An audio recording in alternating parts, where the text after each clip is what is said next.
यशवंत सहकारी बँक मर्यादित कुडित्रेच्या पंचवार्षिक निवडणुकीचं बिगुल नुकतंच वाजलं असून आज संस्थापक सत्तारूढ यशवंत पॅनलचा प्रचार शुभारंभ पार पडला। त्यामुळे आजपासून प्रचाराची रणधुमाळी सुरू होणार आहे। ही निवडणूक 21 जागांसाठी होणार असून यासाठी एकूण 54 उमेदवार रिंगणात उतरले आहेत। त्यापैकी 14 उमेदवार हे अपक्ष आहेत। या बँकेच्या ठेवी गेल्या 7 वर्षात 169 कोटींवर पोहोचल्या असून बँकेचा कारभार ही सुस्थितीत आहे। त्यामुळे बँकेची उलाढाल दिवसेंदिवस वाढत असल्याचं चित्र आहे।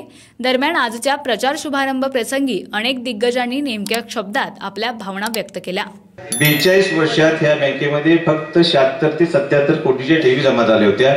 त्यानंतर 7 वर्षात अजून 7 वर्षही आम्हाला पूर्ण झालेली नाहीत। 6-6.5 वर्षामध्ये ह्याच ठेवी 160 कोटीवर गेल्या। म्हणजे केल्याने होत आहे रे, आधी केलेच पाहिजे हे जसं आपली वाक्प्रचार आहे हे आम्ही करून दाखवलेला आहे। फक्त 43 कोटीची कर्ज होती या बँकेची, म्हणजे 42 वर्षात 43 कोटीची कर्ज, म्हणजे वर्षाला 1 कोटीचं कर्ज वाटप साधारण झालं असं म्हणलं तर चुकीचं होणार नाही। तेच कर्ज वाटप आज 115 कोटीच्या आसपास आहे। त्यामुळे झालं काय की बँकेच्या नफ्यामध्ये वाढ झाली।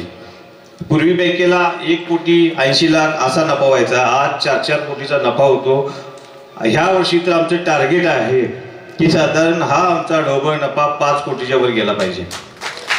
आमच्या अगोदरच्या काळात बँकेत 5 कोटीनं वर्षाला ठेवी वाढत नव्हत्या, आज 5 कोटीचा बँक नफा मिळवते। आमचे टार्गेट आहे आपण आम्हाला परत सेवा करण्याची जर संधी दिली तर ह्या बँकेचा नफा 10 कोटीवर नेला जाईल।